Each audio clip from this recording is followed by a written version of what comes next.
हमारा जो पॉडकास्ट होगा कोई एडिट नहीं होगा। आप पर एक IPC 306 लगा था। मुझे फोन आया था अरेस्ट होने से पहले, पहली बार बोल रहा हूँ, पुलिस आ रही लेने के लिए तुमको, तुम कहाँ चले जाओ। अबिटमेंट ऑफ सुसाइड लगाया गया, मैं मारता था, मैं पीटता था, मैं इतना बड़ा मॉन्स्टर हूँ। मेरा लाइफ टीवी शो बन गया। सूरज पंचोली आदित्य ठाकरे का बहुत अच्छा दोस्त है। आज के बाद कोई भी मुझे केस के बारे में मैं कभी बात नहीं, मैं बोलूंगा ये पॉडकास्ट है लकी बिस्ट का, खोल के देख। क्या है यार बॉलीवुड बबल है क्योंकि जो दिखता है वो है नहीं। बड़े एक्टर के सामने आप अच्छा परफॉर्म करो, बाकी आपका कटी जाए। टाइगर मेहनत करता है बॉस, आप भी नहीं कर पाओगे। सपोज करो कोई टाइगर कोई रिप्लेस आने उसको बॉम्बे में नहीं घुसने देंगे यार। फिर तो बॉलीवुड के आदमी को मेरी अंगुली में सुसु कर दे यार, थोड़ा सही हो जाएगा। वो सुसु जाके झाड़ी में करेगा लेकिन तेरे अंगुली में नहीं करेगा। बोला यार आप कैसे उम्मीद करते हो कि हिंदुस्तान की जनता 3 घंटे बैठ के आपकी पिक्चर देखेगी? ये सवाल आप किसी दूसरे एक्टर को पूछोगे तो नहीं, आपको लगता है कि ये पॉडकास्ट देखने के बाद कोई बॉलीवुड का एक्टर मेरे साथ बैठेगा सामने? इतना बड़ा हमारा ऑपरेशन सिंदूर चल रहा था, उन लोगों ने क्यों नहीं बोला जिनके बोलने से बहुत फर्क पड़ता है। पर आपको जब कोई ऐसा मिलेगा जिसने बात नहीं की, आप पूछोगे उनसे। दुनिया का सबसे बड़ा स्टार हो तो भी वो कुछ नहीं सर, तो भी अपने जूते के नीचे।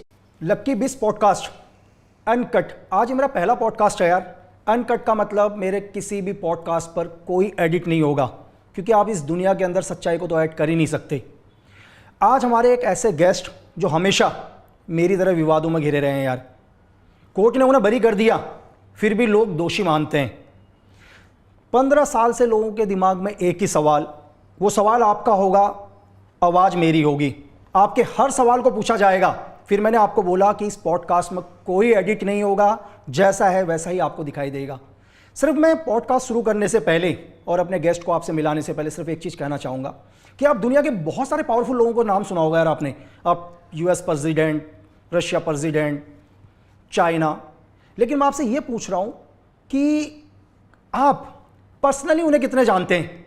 कोई आदमी बोलता है यार ट्रंप बहुत पावरफुल है, रशिया के प्रेसिडेंट बहुत पावरफुल हैं, बहुत अच्छे इंसान हैं, और आप भी वही बोलते हैं, क्योंकि सिर्फ दुनिया में आप वो बोलते हो जो आपको दिखाया जाता है। मैं नहीं मानता कि इस दुनिया के 1% लोग भी इन पावरफुल लोगों से कभी मिले होंगे यार, इन्हें जाना होगा।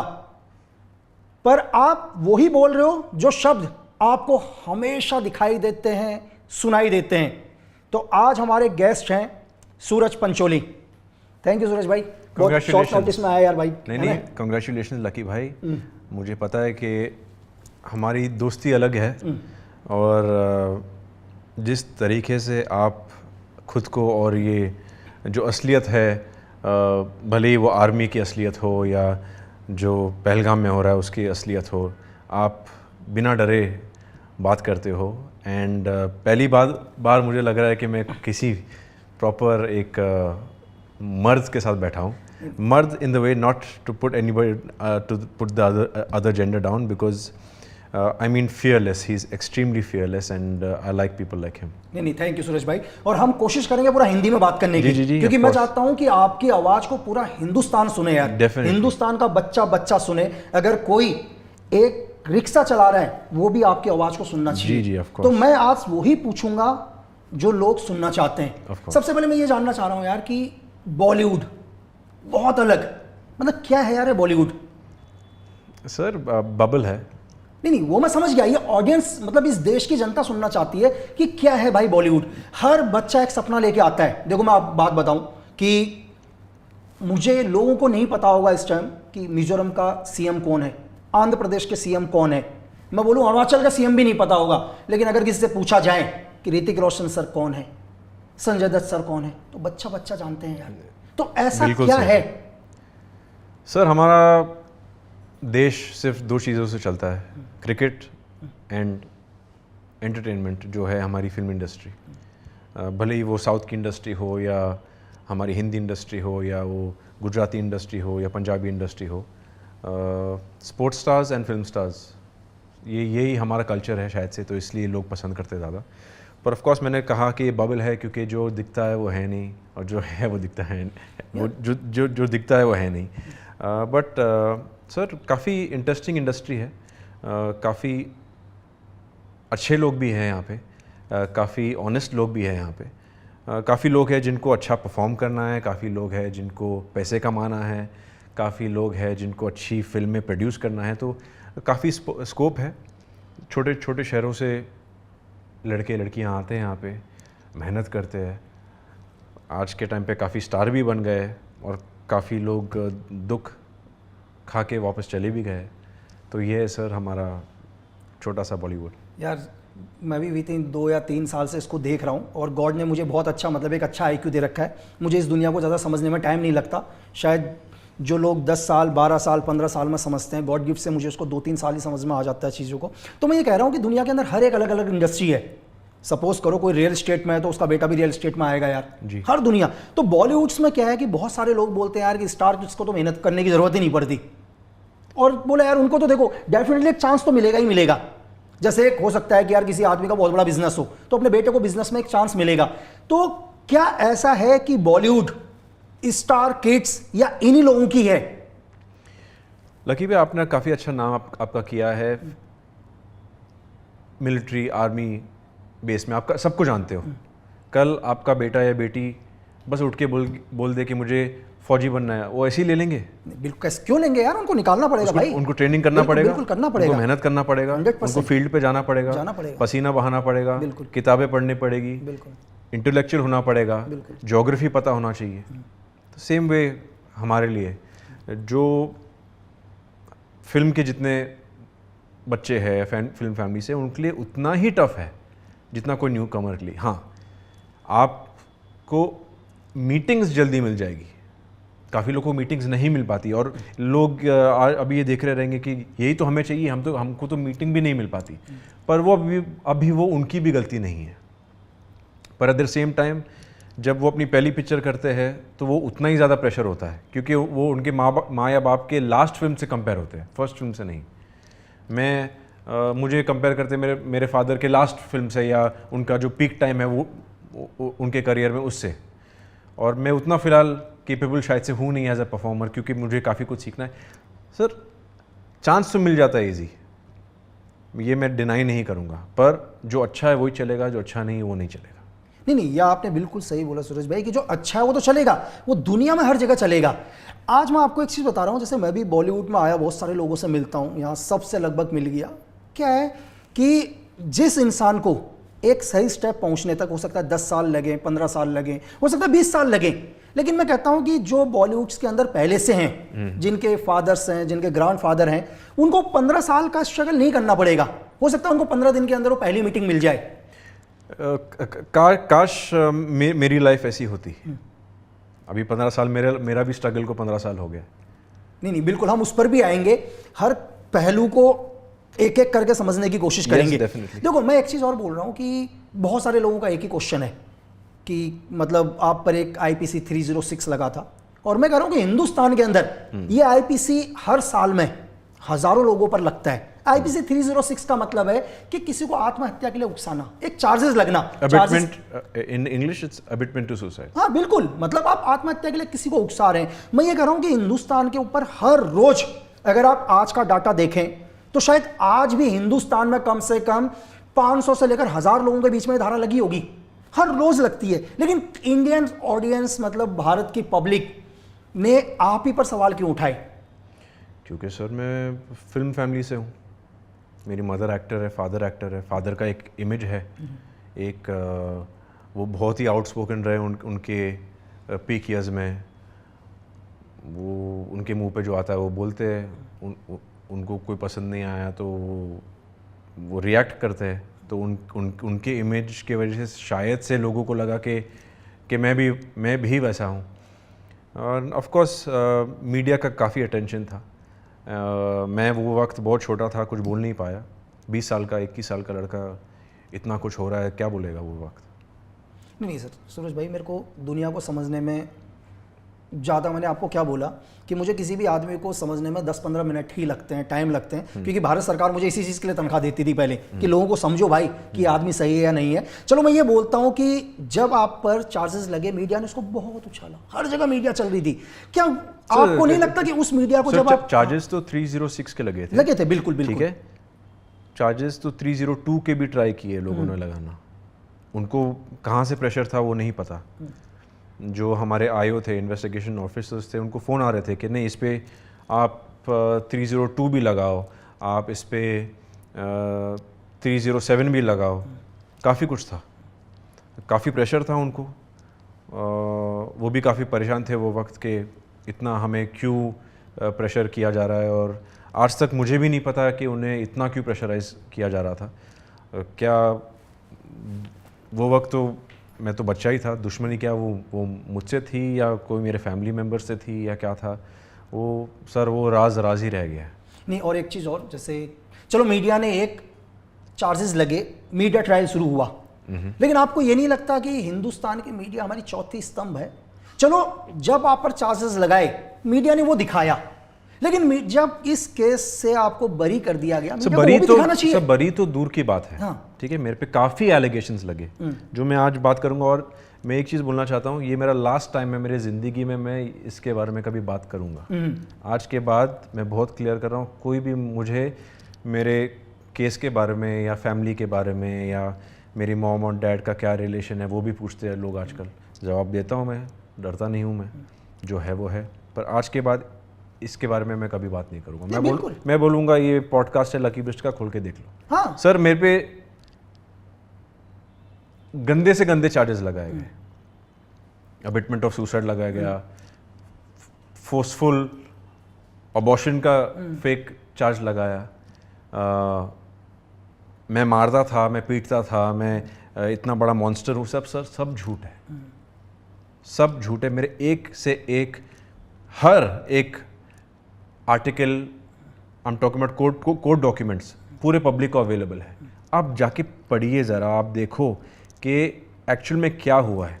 Sir coming back to media, जब आप बरी की बात करो कि मीडिया ने बरी के बारे में क्यों नहीं लिखा, सर जब कोर्ट में हम रहते थे वहाँ पे कोर्ट रूम में अगर 15 लोग हैं तो उसमें से 10 तो मीडिया वाले रहते थे। बिल्कुल।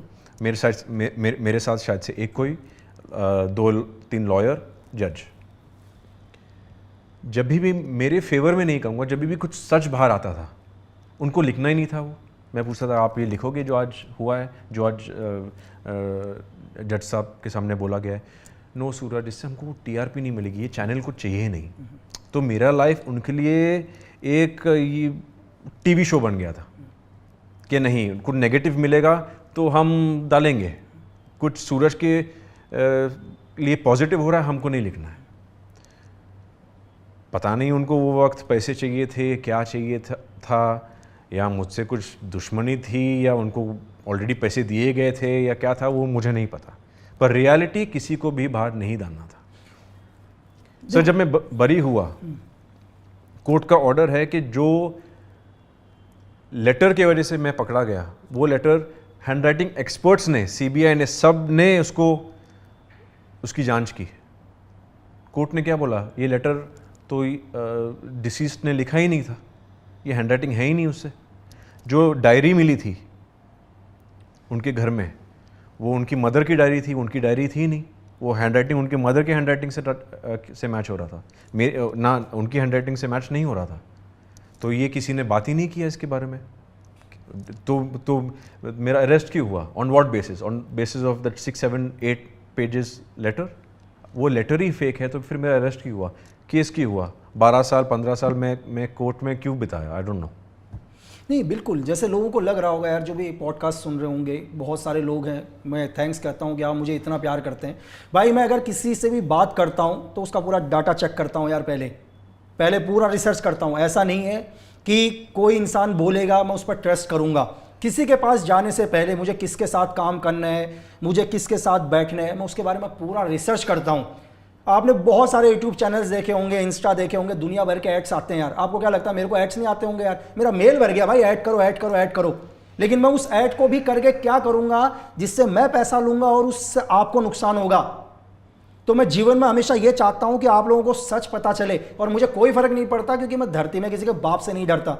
और दूसरी चीज़, एक चीज़ और है सूरज सर, मैं आपसे ये कह रहा हूँ कि चलो ये चीज़ मैं सब समझा, मैं समझता हूँ मीडिया को कि इस दुनिया में भाई मीडिया को सिर्फ अपनी टीआरपी चाहिए, उनको कोई फर्क नहीं पड़ता कि इससे क्या होगा। आप अभी पहलगांव अटैक के ऊपर भी देख सकते हैं कि हमारी मीडिया ने तो बिल्कुल लाहौर तक भी हमारा कब्जा कर लिया था भाई, भारतीय सेना लाहौर तक पहुंच गई थी, जबकि हमारी थल सेना मूव भी नहीं करी थी। लेकिन इससे आपको ये नहीं लगता कि यार देखो मैं भी हूं, मैं भी 4 ईयर्स तक रहा, अंधेरी कोठरी में रहा, लेकिन मुझे कोई फर्क नहीं पड़ता था क्योंकि मैं वैसा ही था, मैं वही जीवन जीकर आया हूं। मैंने अपने साथ अपने लोगों को, बहुत लोगों को मरते हुए देखा है, मैं तो ढल चुका हूं। लेकिन एक आम इंसान, मतलब एक आप जब बॉलीवुड का वो ग्लैमर चीज़ है, लेकिन जब लोग बोलते हैं कि यार, तो उसका क्या असर पड़ता है कि इंसान के ऊपर इतना मेंटली। देखो मैं एक आम आदमी की बात कर रहा हूँ, हमारे लिए तो यार मेरी तरफ से, आप मेरे एग्जाम्पल के लिए, हम लोग एक ऑपरेशन में जाते हैं, हम ऑपरेशन में जाने के बाद हम वापस भी नहीं आते हैं कुछ लोग, हमें इसलिए फर्क नहीं पड़ता यार, हम उसी चीज में ढल चुके हैं, हमें कोई फर्क नहीं पड़ता, मैं वैसा ही हूँ। सर इफेक्ट तो ऑफकोर्स होता है, जो सोशल मीडिया है आपको माँ बहन की गाली देती है,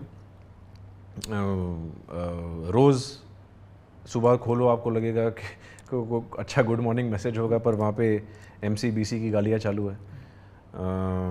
पर मुझे रिएक्ट नहीं करना है ज़्यादा उन पे, क्योंकि मुझे पता है कि वो उनकी भी गलती नहीं है। जैसा आपने कहा, जो आपको दिखाया बस जाएगा, इसीलिए मैंने शुरू में बोल दिया था भाई कि आप में से जो हिंदुस्तान के हर लोग ट्रम्प के बारे में लिखते हैं, या एग्जाम्पल के लिए पुतिन सर के बारे में लिखते हैं, या चाइना के प्रेसिडेंट के बारे में लिखते हैं, जीवन में आप कभी नहीं मिले होंगे उनसे, मुझे लग रहा है आधे घंटे भी नहीं मिले होंगे, लेकिन आप कहते हो आपके बारे में उन्हें सब कुछ पता है, क्योंकि आपके दिमाग के अंदर डाला गया है यार ये सब चीजें। आपको जो दिखाई देगा वही आप बोलोगे, इसमें आपकी कोई गलती नहीं है, लेकिन ईश्वर ने आपको एक IQ दिया, सोचने की शक्ति दी है यार, कम से कम सोचो, सोच विचार करो इस दुनिया के अंदर। मेरा प्रॉब्लम क्या है कि अगर ये इंसिडेंट होता, मेरे पे इंक्वायरी नहीं होती, मैं तभी से फ्री हो जाता, अपना लाइफ जी रहा होता, जितनी भी गालियाँ पड़ती 100% maybe I deserve it. पर मैं तो सर जेल जा चुका हूँ, ठीक है, जेल से बरी मैं 13 साल के बाद हुआ हूँ, ठीक है। कोर्ट, एवरीडे कोर्ट गया हूँ, एक भी डेट मिस नहीं की, भले वो बारिश हो, गर्मी हो, धूप हो। कोर्ट है हमारा कोलाबा, मैं रहता हूँ वर्सोवा। सुबह एवरी डे मैं उठ के जाता था कोर्ट, जब भी मेरे को बुलाया, CBI ऑफिस बुलाता था, कभी भी मना नहीं किया गया। जिस दिन मेरे को अरेस्ट करने वाले थे, मुझे फ़ोन आया था अरेस्ट होने से पहले, पहली बार बोल रहा हूँ, फ़ोन आया था अरेस्ट होने से पहले, मैं बच्चा था वो टाइम पे, कि सूरज पुलिस आ रही लेने के लिए तुमको, तुम कहाँ चले जाओ। मैंने डैडी को फ़ोन किया, मैं बोला डैडी मेरे को ऐसे फ़ोन आया। बोला बेटा आपने कुछ गलत किया है? मैं बोला नहीं किया। तो बोलो भागने की कोई ज़रूरत नहीं, हम फेस कर लेंगे उसको। और मैंने फेस किया है, मैंने ट्रायल फेस किया है सर। मेरे जजेस बदले, कम से कम मैं आपको गिनने लगाऊं तो 10 जजेस बदले। जब भी आप भले ही किस पे, I hope no one goes through a court trial, जब आपका केस होता है, जब आपके पास आपके सामने जज आता है, वो जज को भी एक वार्म अप होने में, समझने में टाइम जाता है। जैसा मेरा जज समझता था मेरा केस, मेरे जज को बदल दिया जाता था। एवरी टाइम 10 जज बदले मैंने।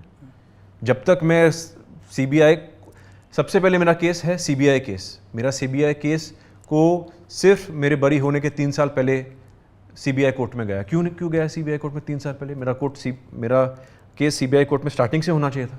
अगर आप टेक्निकली, अगर आप पे CBI जांच कर रही है तो आपका केस चलेगा कहाँ पे? CBI कोर्ट में। मेरा चल रहा था नॉर्मल कोर्ट में। क्यों? ये तो मैं डायरेक्ट नहीं कर सकता ना कि आपको जाना चाहिए CBI का कोर्ट, ये तो ऑपोजिशन को बोलना चाहिए था। ये सब हुआ है सर मेरे साथ, मैं आपको क्या बताऊं। बिल्कुल, देखो मैं भी सूरज जी, मैं हर चीज़ को एक जगह मैं पढ़ रहा था और मुझे लगा कि यार नहीं, एक दिन मैं पॉडकास्ट करूंगा भाई, और मैं सिर्फ फैक्ट पर बात करता हूं दुनिया में यार। मैंने कहा कि जब तक मेरे पास कोई एविडेंस ना हो तब तक मैं बात नहीं करता। तो एक जगह मैं रिसर्च कर रहा था कि भाई सूरज पंचोली आदित्य ठाकरे का बहुत अच्छा दोस्त है। इतनी बुद्धि लगाओ दुनिया वालों, 306 का केस महज 2 घंटे में खत्म हो जाता है। मतलब महाराष्ट्र के सबसे पावरफुल आदमी के बेटे का दोस्त अगर कोई होगा तो यार 10 साल तक किसी का केस चलेगा क्या? नहीं भाई, सबसे पहली बात, आदित्य ठाकरे को मैं लाइफ में मिला नहीं।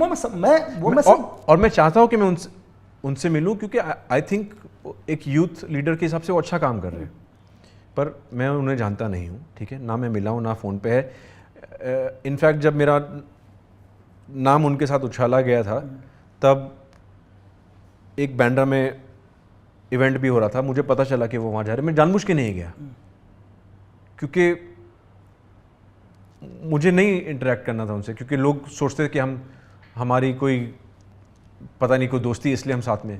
मैं ना उन्हें कभी मिला हूँ। और हाँ, उनका बात छोड़ दो, अगर मैं इतना ही पावरफुल आदमी होता कि मैं इतना बड़े केस से निकल के ये सब, तो मैं अपना करियर ठीक नहीं कर लेता 10 साल पहले ही। ये तो हिंदुस्तान की जनता को समझना चाहिए। इसलिए मैं कह रहा हूँ यार, हर चीज़ फैक्ट के ऊपर सोचो, थोड़ा सा सोचो। आप अगर धीरे धीरे सोचने लगोगे तो दुनिया को समझ जाओगे यार। दुनिया में पढ़ा लिखा होना ज़रूरी नहीं है, आप दुनिया को कितने बेहतर तरीके से समझते हैं बहुत ज़रूरी है। तो ठीक है सूरज जी, हम एक चीज़ और बोलते हैं कि जस्ट आपने 2015 में शायद आपकी पहली पिक्चर आई जी। यार। हम दुनिया में किसी भी समाज में रहते हैं, मेरा गाँव है, हमारे गाँव में अगर कोई भी आदमी धंधा करता है हम सब एक हो जाते हैं। लेकिन मैंने इस बॉलीवुड में देखा कि एक परिवार ही तो है बॉलीवुड, लेकिन क्यों एक दूसरे को लोग सपोर्ट नहीं करते यार, ऐसा क्यों? सर सपोर्ट करते हैं, ऐसा नहीं। देखो सलमान सर ने मुझे सपोर्ट किया, हमारा ना कोई लेना देना, उन्होंने मुझे सपोर्ट किया, मेरे बुरे वक्त में भी मुझे सपोर्ट किया। पर मैं समझ सकता हूँ कि मुझे वो वक्त उतना सपोर्ट शायद से क्यों नहीं मिला होगा।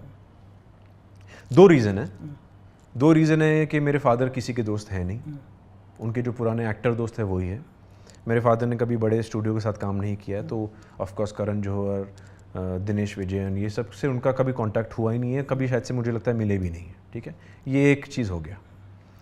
दूसरा एक चीज़, ऑफकोर्स मेरे पे एक लीगल केस था, तो एज ए प्रोड्यूसर मैं भी सोचता कि अगर मैं इसको पिक्चर में लूँ, इसको कभी CBI ने बुला दिया या इस पर कभी केस चालू हो गया, इसका कभी ट्रायल चालू हो गया तो शूटिंग रुक जाएगी, करोड़ों का नुकसान होगा। तो मैं समझता हूँ sir, I understand why there was a delay in maybe helping me, पर ये लाइफ है सर। अभी जो हुआ था, हाँ मैं फिर भी पार्ट ऑफ इंडस्ट्री रहने की कोशिश किया, मैं फिर भी लड़ा उसके पीछे, फिर भी मेहनत किया, कभी डाउनर पे नहीं गया, कभी डिप्रेशन में नहीं गया, कभी ड्रग्स में नहीं गया, कभी अल्कोहल में नहीं गया। मैं जब बॉलीवुड में आ रहा था सूरज भाई, तो मेरे सीनियर्स लोग हैं, मेरे बहुत सीनियर, जिन्होंने मुझे ज़िंदगी में जूते की लेस बांधना सिखाया है। अगर इस दुनिया में मैं किसी से डरता हूँ, जैसे अभी थोड़ी देर पहले मैंने कहा कि मैं धरती में किसी के बाप से नहीं डरता, अगर डरना मतलब एज अ रिस्पेक्ट मैं अपने सीनियर्स की बहुत करता हूँ, जिन्होंने मुझे सिखाया है सब कुछ। जब भी मैंने उनको बोला यार मैं बॉलीवुड में जा रहा हूँ, तो उनके मुँह से एक आवाज़ निकली, बोला यार भाई देख, तू जहाँ जा रहा हो पता है कैसी दुनिया है? बोला वो वैसी दुनिया है, अगर सपोज कर तेरी उंगली कभी कट जाए, और बोला तेरी उंगली कट जाए और वो बोले यार कि भाई एक आदमी को बोलना, बॉलीवुड के आदमी को, मेरी उंगली में सुसु कर दे यार, थोड़ा सही हो जाएगा। वो सुसु जाके झाड़ी में करेगा, लेकिन तेरी उंगली में नहीं करेगा। बोला यार पता क्यों? कहीं तेरी उंगली सही ना हो जाए। सर उतने भी बुरे लोग हैं नहीं, ऑफ कोर्स देयर हर जगह बुरे और अच्छे लोग हैं। काफ़ी लोगों ने मेरा साथ दिया है, काफ़ी लोगों ने नहीं भी दिया है, काफ़ी लोगों ने मुझे पीछे धक्का मारने की कोशिश की है, काफ़ी लोग मुझे खींच के ऊपर लाने की कोशिश की है, तो उतने भी बुरे लोग हैं नहीं। हाँ, पर मीडिया हमेशा बॉलीवुड को सबसे पहले ब्लेम करेगा, कुछ भी हो तो बॉलीवुड की गलती है या एक्टर की गलती है, ये वो, जो थोड़ा फेयर भी नहीं है। अच्छा, लेकिन एक चीज़ और है, आप एक बार बताओ कि मैंने बहुत जगह देखा कि बहुत सारे बॉलीवुड्स के बड़े बड़े स्टार हैं, 10-10, 15-15 बॉडीगार्ड्स को लेके चलते हैं। इससे क्या फ़ायदा बॉडीगार्ड्स तो यही मैं पूछ रहा हूँ कि क्या फ़ायदा यार, आप इतने बड़े स्टार बने। सर देखो, हाँ अभी देखो बॉडीगार्ड्स लोग लेके चलते हैं, ठीक है, उनको क्या बोलते हैं? Body guards. और हाथ में उन लोगों को सूटकेस और थैली पकड़ा के दरवाज़ा खोलो, दरवाज़ा बंद करो। जब आपके हाथ में ही, दोनों हाथ में बॉडीगार्ड के थैली होगा तो बचाएगा कौन उनको? आप एयरपोर्ट पे देखो, बॉडीगार्ड बैग उठा के जा रहा है, बॉडीगार्ड का काम ये थोड़ी ना होता है। नहीं, मेरा क्वेश्चन ये है सूरज जी कि एक स्टार मूव कर रहा है, उसके साथ 10-12 बॉडीगार्ड मूव कर रहे हैं, एक बच्चा आता है वहां से, बोलता है सर एक सेल्फी दे दो, उसके वो वक्त नहीं होता उस बच्चे को सेल्फी देने के लिए, और सुनिए वो साइड चल, उसके वो वक्त नहीं। तो यार आप कैसे उम्मीद करते हो कि हिंदुस्तान की जनता 3 घंटे बैठ के आपकी पिक्चर देखेगी, जिसके बाद 3 सेकंड एक सेल्फी देने के लिए नहीं है उस बच्चे को, जिसके पैसों से आप प्राइवेट जेट में घूम रहे हो? सर ये थोड़ा डिबेटेबल है, क्योंकि जब आप देखो, मैं तो सुपरस्टार हूँ नहीं, मैंने नहीं, बिल्कुल सर देखो ना, मेरे पास तो बॉडीगार्ड भी नहीं है और बॉडीगार्ड रखने के पैसे भी नहीं है। एक मिनट, मैं आपको एक एग्जांपल देता हूँ। जो सुपरस्टार, आप एक बार सोचो कि आप शाहरुख खान हो, आपको क्या लगता है वो एक ही बच्चा होगा जो आपसे सेल्फी मांगा है? उससे पहले आप, मेरे को लगता है 500 सेल्फी देके ऑलरेडी आए हो रहोगे। नहीं तो सर 501 भी दे देंगे ना, 501 भी देंगे। मुझे पता होता है, मेरी बात सुनो, मुझे भी पता होता है, मुझे बहुत लोग बुलाते हैं, बहुत सारे लोग, कि लक्की भाई एक फंक्शन माना है तिरंगे को, हम लोग तिरंगे का कर रहे हैं, आप आओ। यार मुझे लगता है कि नहीं भाई, मेरा थ्रेट भी हो सकता है, एक लगता है मुझे थ्रेट हो सकता है, लेकिन मैं फिर भी जाता हूं। मुझे तो पता है कि यार मेरे थ्रेट भी हो सकता है, प्लानिंग भी हो सर सकती है, जितना पूरा मैंने trap भी हो देखा है सकता एक्टर्स को, इवन सुपरस्टार्स को, बच्चों को तो बहुत कम मना करते हैं। सलमान सर पे थ्रेट भी है, फिर भी वो अभी बीच में हमारा दोस्त है अयाज, उसकी शादी पे चले गए। और अयाज उनका कोई दोस्त नहीं है। मैं आपको एक कहानी बताता हूँ, ठीक है। अयाज माय ब्रदर, मैं सॉरी ये बोल रहा हूँ। अयाज खाली सलमान सर के पास गए। अयाज छोटा मोटा कभी कुछ काम किया होगा सलमान सर के लिए।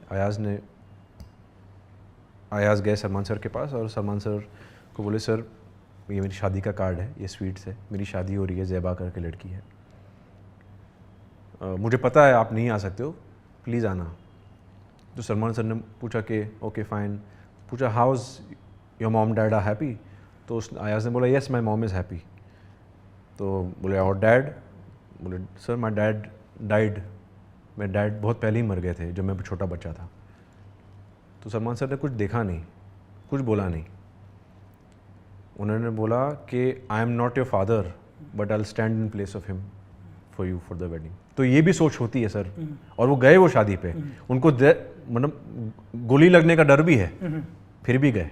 और अयाज कोई बड़ा बिजनेसमैन, कोई बड़ा सुपरस्टार, इंडस्ट्री का कोई टाइकून, कुछ सीधा साधारण सा लड़का, आप जानते हो अयाज को? हाँ, मैं मिला हूँ, बिल्कुल नॉर्मल लड़का है, ठीक है, छोटा सा काम करता है अपना।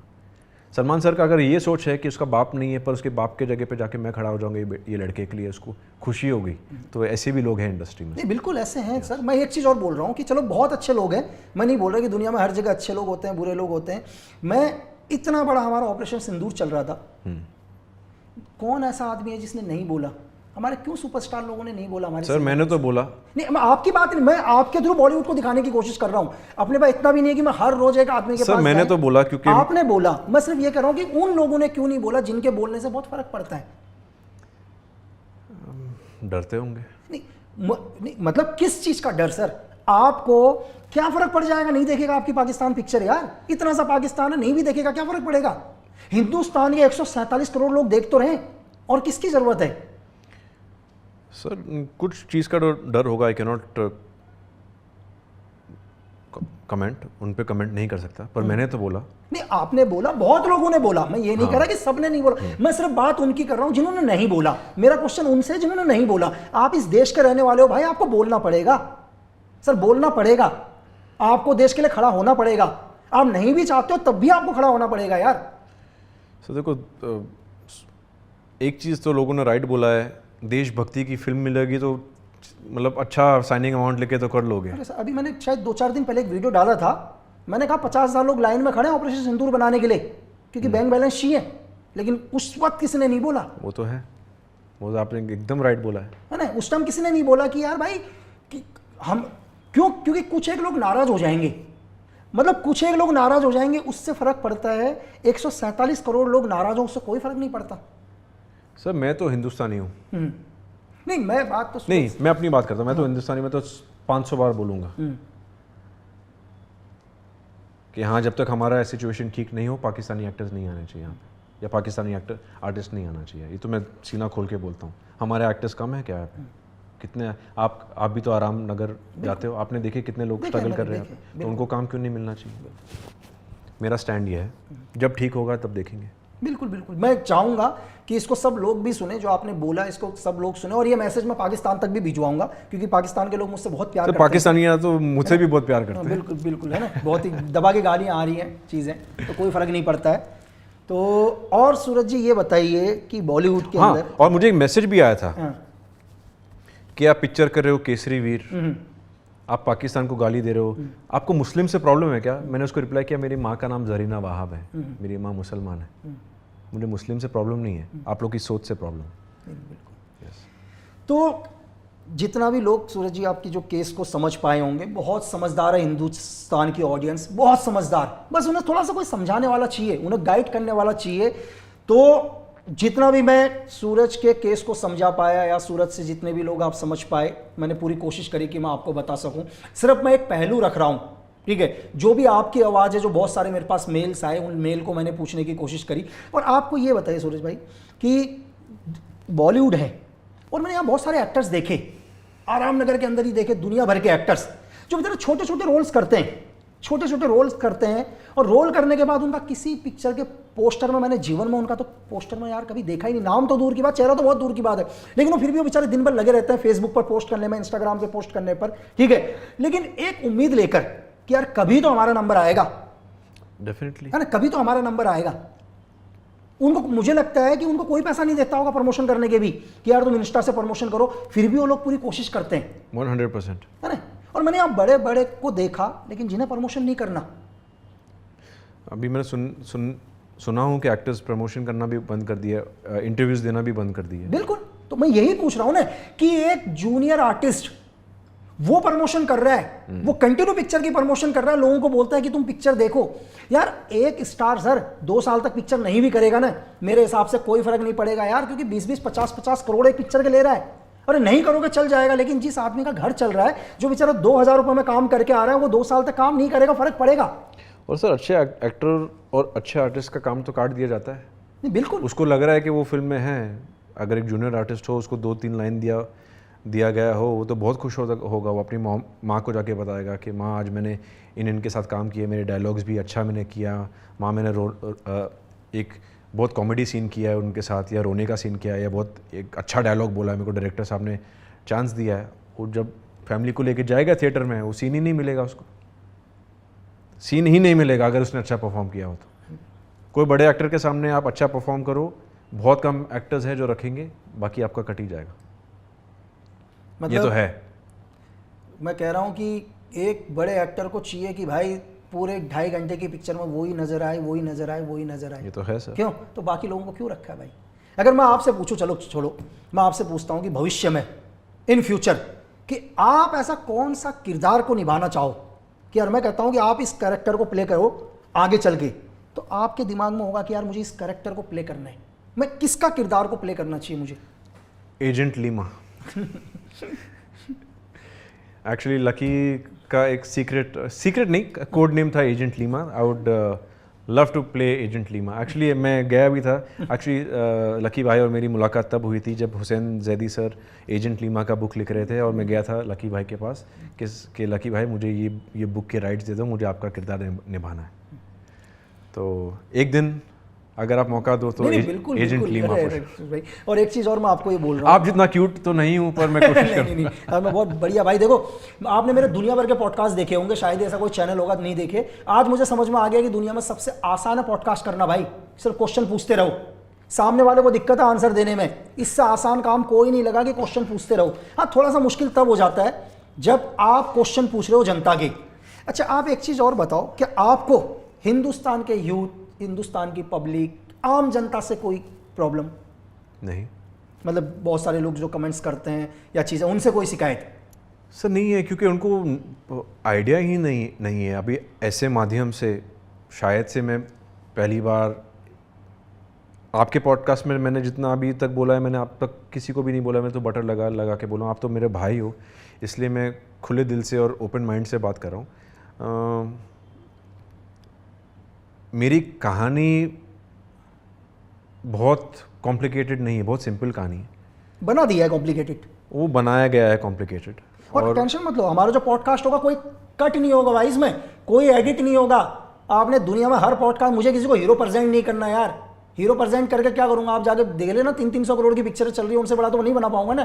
तो जो पिक्चर देख लेना जहाँ कट होगा, यहाँ अपना ओरिजिनल होगा, जो चल रहा है वही रियल है। वैसे ही होना चाहिए, बिल्कुल कोई कट नहीं, जो शिकायत हो वो बताना। लेकिन एक चीज और, कि यार जीवन के अंदर कुछ नहीं होता गालियां देने से किसी को। क्या कर लोगे गालियां देके? यार पाकिस्तान से मुझे हजारों लोग गालियां दे देते हैं, लेकिन घंटा उखाड़ नहीं पाए। और जिसको करना है करो, लेकिन समझो कि क्या बोल रहे हो आप लोग, किसी और की आवाज मत बनो जीवन में कभी भी। तो चलो, आने वाले अपकमिंग प्रोग्राम क्या कर रहे हैं आगे इन फ्यूचर में? लकी भाई अच्छी फिल्में करना है, अच्छा किरदार निभाना है, एक अच्छी सोल्जर की फिल्म भी करनी है। मैंने एक फिल्म की है सैटेलाइट शंकर, बहुत अच्छा, मैं बिल्कुल जितने भी सोल्जर्स है, जितने भी मुझे आर्मी वाले मिलते हैं, मुझे पूछते कि क्या काम किया आपने। मैं बोला सर मैंने एक फ़िल्म की है सोल्जर पे, सैटेलाइट शंकर। बहुत खुश होते। वो फिल्म को ऑफ कोर्स उतना प्रमोट नहीं किया गया था, इसमें भी अलग पॉलिटिक्स था, पर तो मेरे लाइफ में फिल्मों में भी पॉलिटिक्स हुआ है, बट इसी से तो आदमी स्ट्रांग होता है। नहीं नहीं, बिल्कुल, मैं कहता हूँ भाई जीवन में उतार चढ़ाव आते रहते हैं और उतार चढ़ाव आने चाहिए। Yes. जब तक आपके जीवन के अंदर उतार चढ़ाव नहीं आएंगे आप जीवन को कभी समझ ही नहीं पाओगे। तो आप भी बहुत सारे पॉडकास्ट वगैरह देखते होंगे।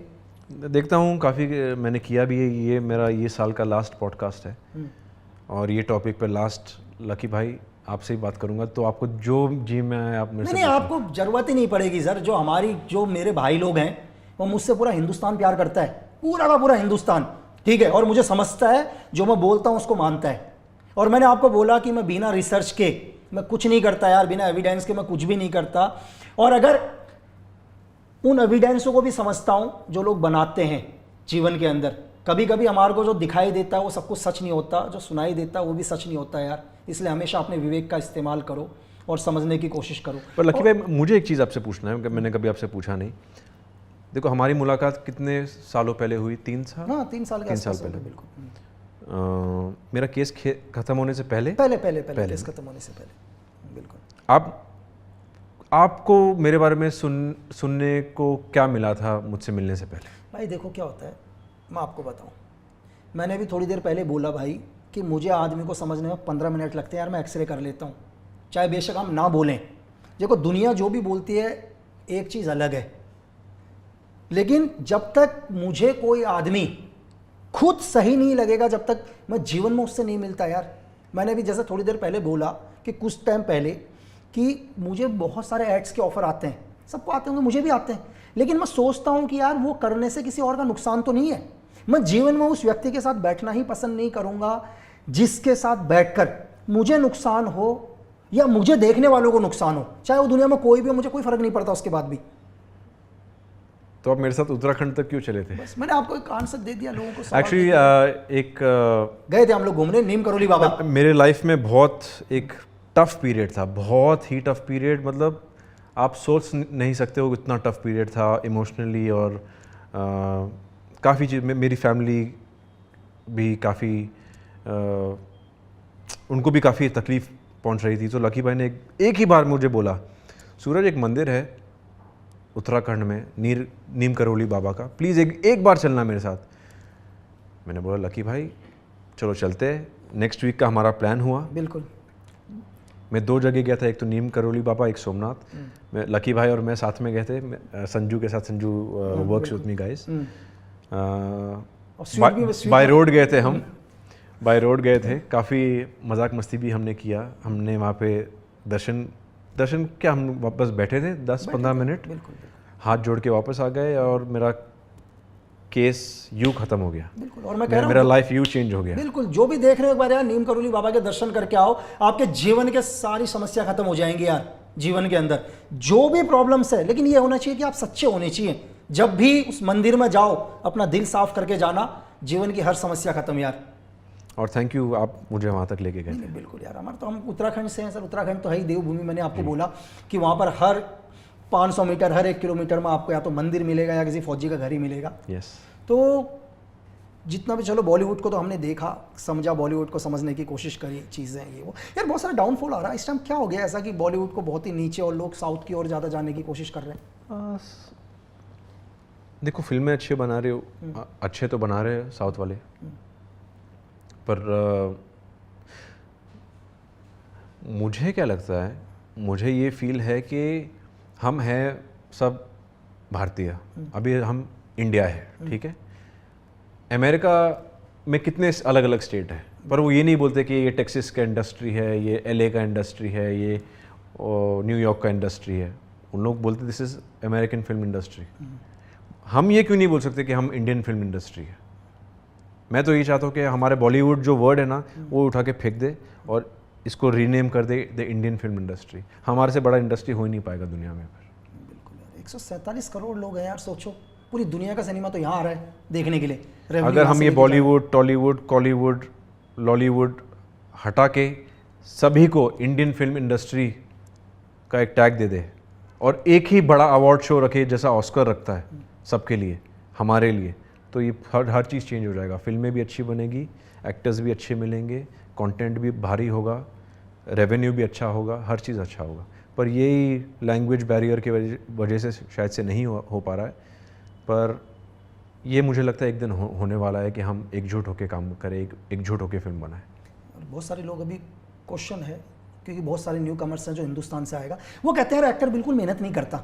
ये सही बात है कि बिल्कुल मेहनत नहीं करता है कि एक्टर को क्या मेहनत करना है यार, दो क्या बोलते हैं उसको, मेकअप आर्टिस्ट वाला लगा रहता है, हेयर स्टाइल वाला अलग लगा रहता है। ऐसा सुना है कि मैंने एक्टर बिल्कुल मेहनत नहीं करता। थोड़ा लोगों को बताओ कि सच में एक्टर मेहनत भी करता है? मेहनत बहुत है, और आज के टाइम पे तो बहुत ज़्यादा ही मेहनत है। थोड़ा ऑडियंस सुनना चाहिए कि मेहनत क्या है यार। सर देखो, मैं ऑनेस्टली स्पीकिंग मेरा उतना एक्सपीरियंस है नहीं इंडस्ट्री में, तो मैं शाहरुख खान बन के बात नहीं करूँगा। मेहनत तो है, पर मुझे लगता है जितना मेहनत है उतना कम है। नहीं, जैसे क्या क्या करता है एक्टर, क्योंकि बहुत सारे लोग हैं जो आना चाह रहे हैं पूरे हिंदुस्तान से, धीरे धीरे आ रहे हैं मुंबई, वो सुनेंगे तो उनको समझ में आएगा कि मुझे सिर्फ एक दिन की लाइफ का बता दो। मैं एक दिन का एक बॉलीवुड का एक एक्टर क्या करता है मुझे इतना बता दो, ताकि लोग समझ जाए भाई कि मेहनत भी है करके। चलो मैं मेरी बात नहीं करूँगा। मेरा दोस्त है टाइगर। टाइगर की बात कर दो। टाइगर मेहनत करता है बॉस हैं? आप भी नहीं कर पाओगे। कैसे? वो सुबह उठता है 5 बजे, वो जाता है उसके जिम्नास्टिक्स में 6 बजे से लेके 12 बजे दोपहर तक वो वहीं रहता है। ठीक है, मेहनत करते हैं मतलब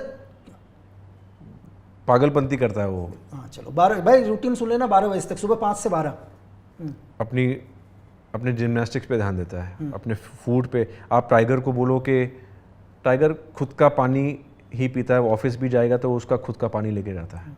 वो ना बाहर का कुछ टच करता है, ना उसका खुद का बर्थडे केक नहीं खाता है। बर्थडे होता है तो हम तो केक खा लेंगे, उसका खुद का बर्थडे केक नहीं खाता है, क्योंकि उसको वैसा दिखना पड़ता है। अभी उसका इमेज हो गया है ऑफ एक्शन हीरो, तो उसको मेंटेन करना पड़ेगा ये। और आपके सामने अभी खाना रख दूँ तो आप एक बिस्किट तो ले लोगे, या एक पाव तो उठा लोगे। 3-3, 4-4 साल तक मीठा नहीं खाया उसने, वो अलग चीज़ हो गया। फ्लिप्स करना, ये देखो, मुझे एक बार किसी ने बोला था, tiger Shroff has a talent that nepotism did not give him. तो हिंदी में बताओ इसका मतलब लोगों को। इसका मतलब ये है कि टाइगर श्रॉफ के पास एक ऐसा टैलेंट है जो उसको जैकी श्रॉफ की वजह से नहीं मिला है। जैकी श्रॉफ मतलब जो स्टार किड है, जो टाइगर की मेहनत है उसके जिम्नास्टिक्स पे, उसकी बॉडी पे, वो ग्रो किया है एज एन एक्टर, और काफ़ी अच्छा करेगा और इन द फ्यूचर। वो उसको उसी के मेहनत से मिला है, और कौन है उसके सिवाय जो कर सकता है जो सब वो कर सकता है? पता नहीं, कोई मेरे अभी तो मुझे नहीं पता, अगर कोई आए इन फ्यूचर में तो कोई है ही नहीं सर। कौन है? एक बता दो सर। यार मेरी बात तो सुनो सर। नहीं देखो, लोग बोलते भले ही वो, आई हैव हर्ड लोग people saying that Tiger can not perform that well, but can a performer do what performer as an can Nawazuddin Siddiqui जो टाइगर श्रॉफ कर सकता है नहीं कर सकता? नहीं, चलो नवाज का अलग हो गया। हाँ। चलो टाइगर का, लेकिन हिंदुस्तान में और तो होंगे कहीं ना कहीं, तो ऑफ कोर्स होंगे, कहीं ना कहीं तो होंगे, लेकिन उनको कैसे? अभी थोड़ी देर पहले आपने ये बोला, नहीं मैं आप ही के क्वेश्चन को क्रॉस करके दोबारा बता रहा हूँ। थोड़ी देर पहले आपने क्वेश्चन किया कि यहाँ जब पिक्चर बनती है, कोई एक जूनियर आर्टिस्ट बहुत अच्छा कैरेक्टर कर लेता है, एग्जाम्पल के लिए बहुत अच्छा कैरेक्टर कर लेगा, तो उसका सीन हटा दिया जाएगा डेफिनेटली। लेकिन अगर सपोज करो कोई टाइगर कोई रिप्लेस आने, उसको बॉम्बे में नहीं घुसने देंगे यार, फिर तो उस हिसाब से तो बॉम्बे के अंदर एंट्री नहीं होने देंगे। वो डिपेंड करता है कि कौन है। हाँ, अगर एक सपोज करो मेरे गांव से आ जाए कोई, मेरे नैनीताल से कोई आ जाए, या आप लोगों के गांव से कोई आ जाए, वो उसको रिप्लेस करने के लिए आ रहा है, तो मुझे लग रहा है कि उसको महाराष्ट्र की बाउंड्री के अंदर एंटर ही नहीं करने देंगे। नहीं, ऐसा तो नहीं यार, एक क्वेश्चन है मेरा यार, एक एग्जांपल। नहीं, ऐसा नहीं होगा सर। सबसे पहली बात तो टाइगर वो सोच का है ही नहीं। मैं टाइगर की बात नहीं कर रहा हूँ। मैं देखो पर्टिकुलर हम किसी आदमी की बात ही नहीं कर रहे हैं, हम एक इंडस्ट्री की बात कर रहे हैं। जब भी सर इंडस्ट्री तो आप तो नैनीताल तो दूर की बात कर रहे हो, इंडस्ट्री में ही एक्टर्स एक दूसरे के साथ काम नहीं करना चाहते। यही तो मैं कह रहा हूँ आपसे। अगर आप एक बड़े स्टार हो, मैं एक बड़ा स्टार हूँ, हमारी भले ही भाईचारा की फिल्म हो, मैं ये चाहूँगा कि उसका सीन कटे, मेरा लगे, पर ये अभी इसका तोड़ क्या हो सकता है? देखो मेरी नज़र में क्या होता है, मैं आपको थोड़ा सा बताऊं। जैसे मैंने आपको बोला था कि अपना IQ ठीक है, मेरे लिए पता है क्या है, मेरे लिए कैरेक्टर क्या है? मेरे लिए कैरेक्टर है जिससे मैं प्यार करूं। मैं प्यार हो, चाहे वो कैरेक्टर कैसा भी दिख रहा हो, लेकिन उसके कैरेक्टर से मुझे धीरे धीरे प्यार हो जाए, किरदार से प्यार। मतलब कि ये नहीं कि मुझे आप फर्स्ट लुक में ही अच्छे लगने चाहिए, आपके काम से प्यार, वो ग्रो करना चाहिए। अब जैसे एक छोटा सा एग्जांपल देता हूं, मैंने एक इजराइल की सीरीज देखी, फौदा एक सीरीज है, देखिए गंजा सा एक एक्टर, वो हिंदी में भी बन चुकी है। हाँ, मतलब हिंदी में रीमेक किया उसका, रीमेक किया। तो आप शुरू में देखोगे यार ये हीरो है मेरा, एग्जाम्पल के लिए ये हीरो है कोई, लेकिन जैसे जैसे आपकी सीरीज आगे बढ़ेगी आपको उस कैरेक्टर से प्यार हो जाएगा। तो हम क्यों ये चीज नहीं देखते यहाँ पर? सर है यहाँ पे भी है। नहीं, हम हीरो को जबरदस्ती हीरो दिखाने की भी कोशिश करते हैं कि नहीं तुम मानो ये मेरा हीरो है करके। मतलब आप ऑडियंस के ऊपर थोप भी रहे हो कि तुम मानो भाई ये मेरा हीरो है, बस आपको मानना पड़ेगा मेरा हीरो है। सर ऐसे भी नहीं है, काफ़ी वेब शोज आए हैं। अभी देखो एक बहुत ही अच्छा वेब शो आया है ब्लैक वारंट, देखा मैंने, अच्छा है। उसमें भी नया लड़का है, बिल्कुल कितना अच्छा काम किया। लेकिन दिखाने की कोशिश करी सर, पहली बार मुझे तो प्यार हो गया उसके कैरेक्टर से। यही मैं आपसे कह रहा हूँ, पहली बार तिहाड़ को दिखाने की कोशिश करी इतनी डिटेलिंग से आपको, इसलिए क्योंकि रीजन क्या है, अगर इसी की जगह कोई इसी कैरेक्टर की जगह कोई स्टार होता, कोई स्टार, तो चीजें चेंज हो जाती, स्टार को दिखाने का तरीका चेंज हो जाता। डेफिनेटली वो तो होता ही। तो मैं यही कह रहा हूं, तो बाकी लोग कैसे हिंदुस्तान के इतना गुस्सा है लोगों के अंदर भाई, इतना गुस्सा। मुझे एक लोग मेरा मेल भर गया यार भाई, मेरा मेल पर मत करना मैसेज, इंस्टाग्राम पर कर देना चलेगा यार, मेल फुल हो गया भाई, काम के मेल भी नहीं आ पा रहे हैं। क्या मैसेज आ रहा है? अरे दुनिया भर के मेल की लक्की भाई, कहाँ बॉलीवुड के चक्कर में लगे हो, बॉलीवुड से आओ, बॉलीवुड से आओ। नहीं देखो, स्ट्रगल तो बहुत है, मैंने खुद देखा है हाथों हाथ, बहुत स्ट्रगल है। जंगल है ये जंगल है कम, और सभी को शेर बनना है। ठीक है, अभी जैसे जंगल में एक स्क्रिप्ट एक शिकार है, अभी कौन सा शेर जाके पकड़ेगा उसको, वो एक फाइट है इंडस्ट्री में। कौन सा शेर कौन से एरिया में राज करेगा वो है यहाँ पे। युद्ध है, एक वॉर है, पर पॉलिटिक्स है, पर वही आई थिंक, पर ये हर इंडस्ट्री में भी है। और एंड सबसे जो स्ट्रॉन्ग रहे, सबसे स्ट्रॉन्ग हेडेड जो रहे वही आगे बढ़ेगा। और हाँ, मेहनत तो ऑफकोर्स बहुत लगेगी। आपको क्या लगता है ये Shahrukh sir, Salman sir, Ajay sir बहुत ज़्यादा मेहनत कर रहे हैं क्योंकि उनका कंपटीशन है हम 30 साल के 20 साल के लोग। तो बॉलीवुड में मेहनत है सर। मैं अपने भी एक छोटा सा एक कंपनी की एक दिन का रूटीन बताता हूँ, कंपैरिजन करेंगे। देखो सर, हमारे जो बंदे होते हैं वो सुबह 3:30 बजे उठते हैं सर। आप कहाँ की बात कर रहे हो? हमारी मेरी दुनिया की सोल्जर्स। हाँ, सोल्जर भी एक अलग दुनिया की। जैसे अभी एक आपने बॉलीवुड की मेहनत बताई, तो हमारी एक मेहनत बताते हैं। हम 3:30 बजे उठते हैं बंदे सुबह। 3:30 बजे उठते हैं, उनकी बॉडी में 28 kg वेट होता है सर, 28 kg वेपन अलग। उसके साथ वो 40 किलोमीटर दौड़ते हैं सर। 40 किलोमीटर दौड़ने के बाद उन्हें अगला बोला जाता है कि भाई ब्रेकफास्ट इतने टाइम के को आप करके आ जाना जल्दी से, आपको BOC में रिपोर्ट करना है। अब वो बेचारे 40 किलोमीटर दौड़ने के बाद पहुँचते हैं, उनके बाद ब्रेकफास्ट करने के लिए टाइम हो या ना हो वो BOC में पहुँचते हैं। करेक्ट। बैटल ऑब्स्टिकल कोर्स करते हैं वो लोग। बैटल ऑब्स्टिकल कोर्स करने के बाद उनको बोलते हैं तुम्हारा बैटल ऑब्स्टिकल कोर्स खत्म हो गया, तुम एक काम करो, जल्दी से टी ब्रेक कर लो 10-1 बजे के समथिंग में, और USC में रिपोर्ट करो। वो बेचारे करते हैं और USC तक पहुंचते हैं। फिर नेक्स्ट उनको बोला जाता है तुम रॉक क्लाइंब में रिपोर्ट करो। उसके बाद बोला जाता है कि तुम डे फायरिंग करोगे। डे फायरिंग के बाद उनको बोलते हैं कि नाइट फायरिंग चलेगी। तो मेहनत तो वो भी कर रहे हैं। सर ये दिन कब खत्म होता है उनका? मतलब उनका स्टार्टिंग 3 बजे होगा और लगभग रात के 12 बजे वो लोग छूटेंगे। तो साइंटिस्ट भी बोलते थे कि 6 घंटे की नींद होनी चाहिए। यार मैं कह रहा हूँ 6 घंटे की नींद मिलेगी तब तो करेंगे। उतना थकने के बाद नींद भी नहीं आती है। सोचा, तो मेहनत कर रहे हैं, मेहनत यही नहीं कर रहे हैं, मेहनत तो, लेकिन उनकी मेहनत को दुनिया में कोई नहीं दिखा रहा। पता है क्यों? क्योंकि उनकी मेहनत के पीछे कैमरे नहीं लगे होते हैं सर। उनके पीछे पूरा PR टीम नहीं लगी रहती है। उनके पीछे पूरी मीडिया नहीं लगी हुई रहती है। और मैं आपको ये बोल रहा हूँ कि 40 किलोमीटर तो हम लोग बाइक में बैठते हैं कभी, तो चलो बाइक में भी आप एक बार बोलोगे यार थोड़ी चाय ले लेते, रास्ते में थक गए बाइक में बैठे बैठे, तो 40 किलोमीटर दौड़ना तो है। सर जब मैं सैटेलाइट शंकर शूट कर रहा था, हम हिमाचल में थे, हमें एक आर्मी की वैन दी गई थी, उसमें हमारे ट्रैवलिंग शॉट्स लेने थे।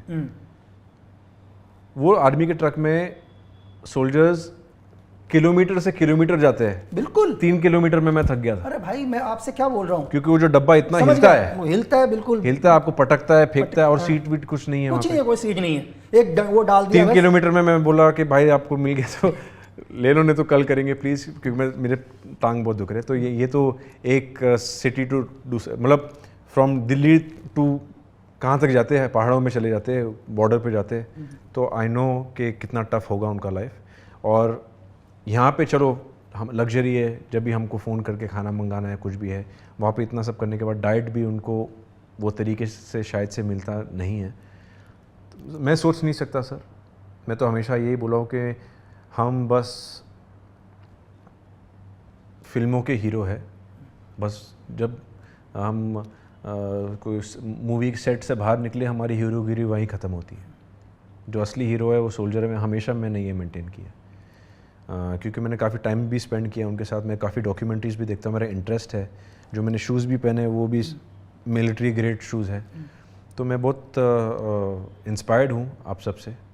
एंड काश मुझे एक बहुत ही अच्छा एक कभी सोल्जर का रोल करने मिलेगा। मैं फ्री ऑफ कॉस्ट करूंगा आप लोग के लिए। बिल्कुल देखो, और 100% मिलेगा। मेरी कोई शिकायत नहीं है बॉलीवुड से, मेरी दुनिया में किसी से कोई शिकायत नहीं है। मेरी शिकायत उस व्यक्ति के साथ है जब बात देश के ऊपर आती हो खड़ा नहीं होता यार जी। और मेरी हमेशा, फिर मुझे फर्क नहीं पड़ता धरती का कितना भी बड़ा स्टार हो, कोई नहीं, दुनिया का कितना भी, जब आपको इस देश को जरूरत है आपकी, आपको स्टैंड लेना पड़ेगा यार। पर आपको जब कोई ऐसा मिलेगा जिसने बात नहीं की, आप पूछोगे उनसे? पूछूंगा। अरे कैसी बात करते हो सर, ये तो दुनिया ने मेरा ये वाला रूप देखा है यार। मतलब जो लोग मुझे जानते हैं हिंदुस्तान में, वो इस लक्की बिस्ट को जानते हैं। कभी पाकिस्तान बांग्लादेश के लोगों से पूछो यार, वो मेरा दूसरा रूप बताएंगे। अभी भी स्नाइपर है आपके पास? सर अभी जरूरत मेरे देश के अंदर यार, मैं अपने देश में, मुझे देश में, मेरे देश के अंदर मुझे हथियार रखने की जरूरत क्या है यार? ये तो मेरा देश है सर। मतलब जिस दिन मुझे अपने देश में अपनी सुरक्षा के लिए हथियार लेकर घूमना पड़ जाए तो फिर तो। और बताओ फिर बॉलीवुड के बारे में थोड़ा सा और फिर एक डिफरेंट करते हैं। देखो भाई, बॉलीवुड के बारे में देखो, मैं सबसे पहले उतना फिल्मी हूँ नहीं, ठीक है? आप हमारे घर पे आए हो, बिल्कुल, आपने अवार्ड्स, रिवॉर्ड्स, पोस्टर, कभी होम थिएटर, कभी फिल्मों के बारे में आपने कभी भी मेरे घर में कुछ देखा है? नहीं बिल्कुल। ये जितना ही हम इससे करीब है उतना ही हम इससे दूर है। मैं ज़रा भी फिल्मी हूँ नहीं। मुझे कोई चीज़ों का क्या बोलते हैं रिक्वायरमेंट नहीं है।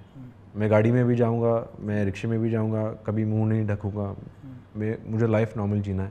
आप तो मेरे साथ काफ़ी टाइम स्पेंड किए हो, आपको पता है।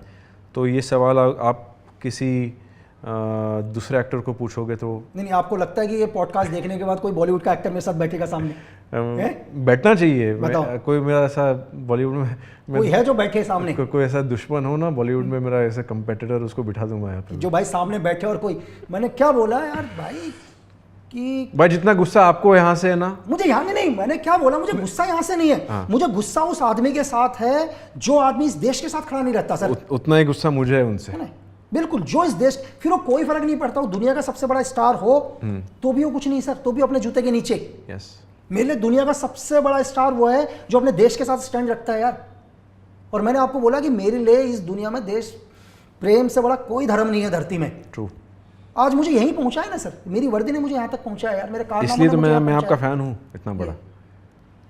तो लेकिन मैं ये कह रहा हूँ कि जितना भी आज आपको हमारा देश समझा, मैंने आपको बोला कि मेरे भाई लोग मुझसे बहुत प्यार करते हैं सर, और मैंने उनको बहुत अच्छे तरीके से समझाने की कोशिश करी, आपने भी अच्छे से। और अगर आप भी और कोई मैसेज देना चाहें आम लोगों के लिए, देश के लिए, देश के लोगों के लिए। नहीं, आई थिंक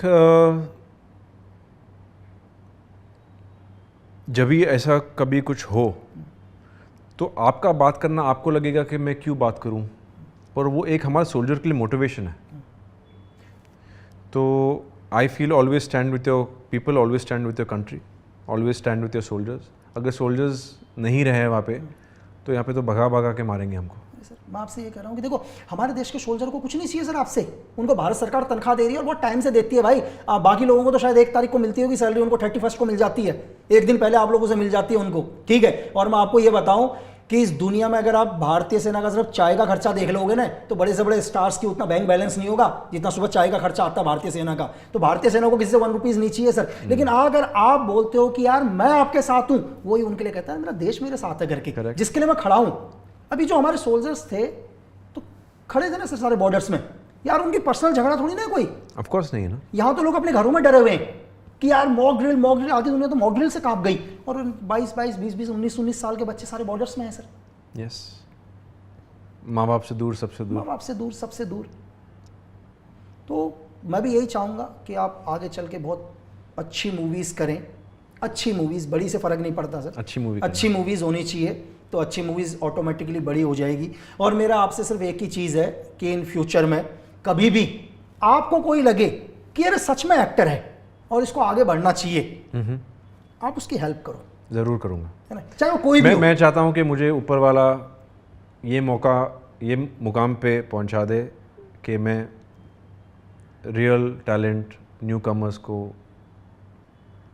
मेरी अगर औकात हो वो वक्त मैं हेल्प करूं, क्योंकि मुझे पता है हेल्प का मतलब क्या होता है, क्योंकि मुझे भी एक वक्त हेल्प लगा था। तो ऑफ कोर्स मेरा सोच है ये definitely, young actors actresses, young directors writers, young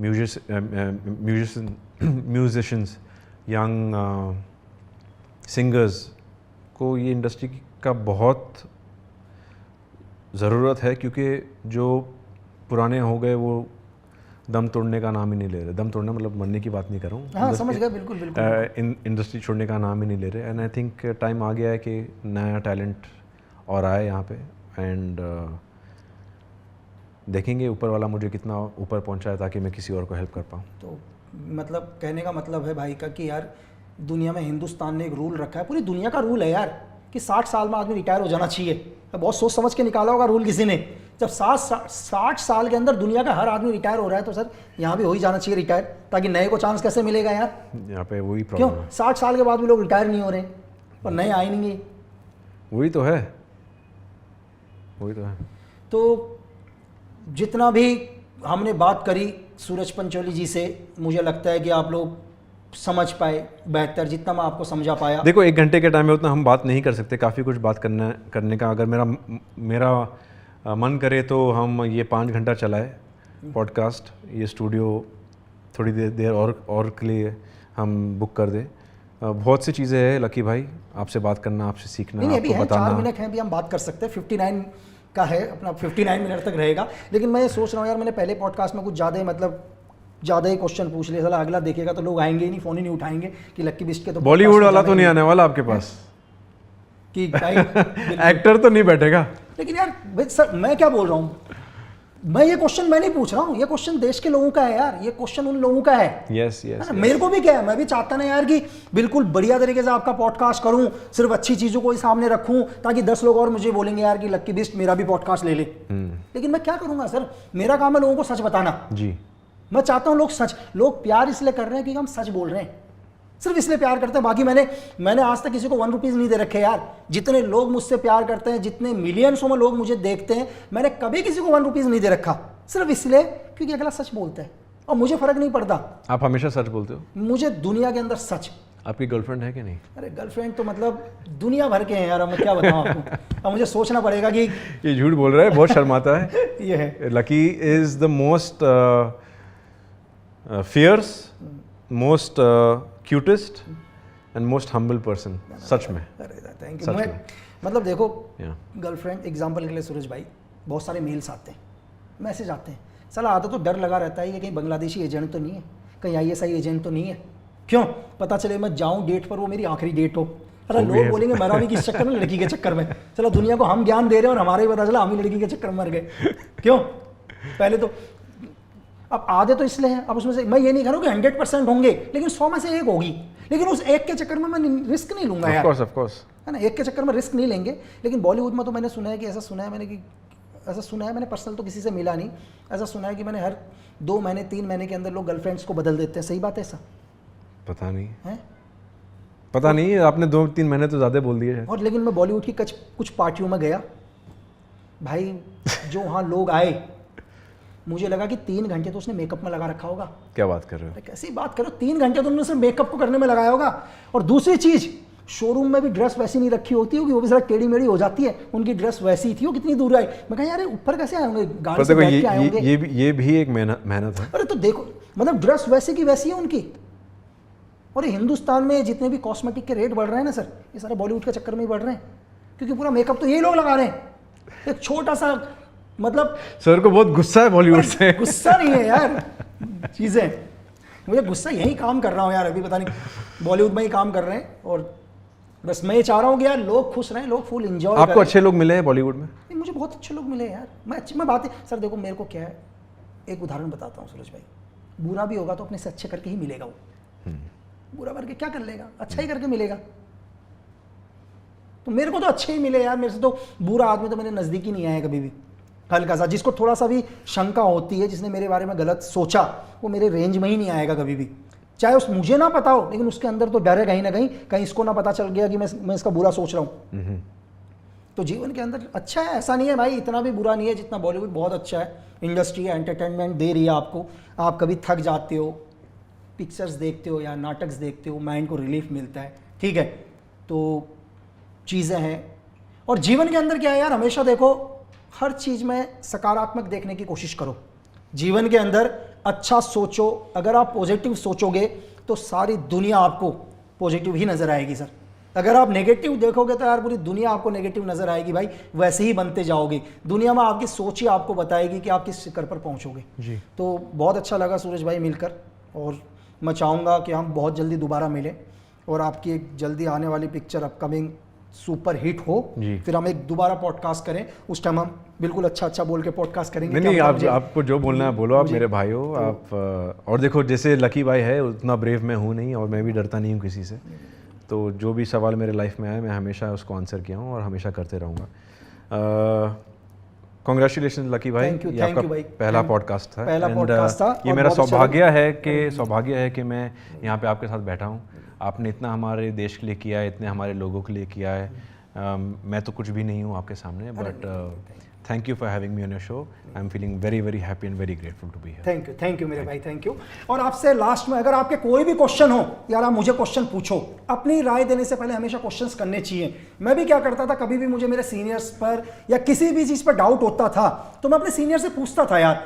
पूछने का मतलब ये नहीं कि आप छोटे हो जाओगे, हो सकता है कि जिस चीज़ को आप नहीं देख पा रहे हो, नहीं समझ पा रहे हो, मैं उसका आंसर आपको दे सकूं। तो धन्यवाद, हम जल्दी दोबारा मिलेंगे अपने अगले पॉडकास्ट नो कट पर, जहां पर कोई कट नहीं होगा, कोई एडिट नहीं होगा, क्योंकि मैंने आपको बोला कि हम सच्चाई को कभी एडिट कर ही नहीं सकते, जैसा है वैसा ही दिखाई देगा। Thank you.